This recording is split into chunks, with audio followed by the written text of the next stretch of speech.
நீங்க நிறைய பேரை பார்த்திருப்பீங்க. அவங்க என்ன சொல்லுவாங்கன்னா, I don't want a car, அப்புறம் இந்த கார் போதும், அந்த கார் வேணாம் பாருங்க, எனக்கு சின்ன வீடு இருந்தா போதும், நான் வாடகை வீடு இருந்துக்கிறேன் ஹாப்பிப்பாங்க. இல்லைன்னா ஒரு லெவலுக்கு மேல இல்ல I don't like all these things, எனக்கு பகட்டு வாழ்க்கை அடிக்காது அப்படிம்பாங்க.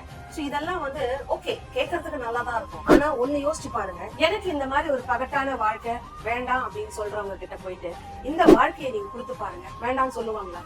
கண்டிப்பா சொல்ல மாட்டாங்க. அப்போ பகட்டான வாழ்க்கை பிடிக்கலன்றது கிடையாது, என்னுடைய இயலாமை தான். அதனால அதை செய்ய முடியாதுன்னு நினைக்கும் போது அது எனக்கு வேணாம் அப்படின்னு போயிடுறாங்க. அப்படி இல்லாம நாம ஒவ்வொரு ஸ்டெப்பையும் எடுத்து நிற்கும் போது நம்மளால முடியும் நினைச்சு போகணும். இப்ப நான் உங்களுக்கு ஒரு கதை சொல்றேன். நம்ம சின்ன படிச்ச கதை தான். ஒரு நரி ஒரு திராட்சை பக்கத்துல போயிட்டு அந்த திராட்சை எடுக்கிறதுக்காக கவி எடுக்க பார்த்தா, ஆனா முடியல. கடைசியில என்ன சொல்லிச்சு தெரியுங்களா? அந்த நரி, இந்த பழம் புளிக்கும் அப்படின்னு சொல்லிட்டு போயிடுச்சு. இதுதான் வாழ்க்கை. யாரெல்லாம் சாதிக்கிறதுக்கு தயங்குறாங்களோ, செய்ய முடியலன்னு நினைக்கிறாங்களோ, அவங்க எப்பவுமே இந்த பழம் புளிக்கும் சொல்லிட்டு நடந்துடுவாங்க. நாம அந்த மாதிரி இல்லாம முயற்சி எடுத்தால் நம்மளால படிப்படியா சாதிக்க முடியும்.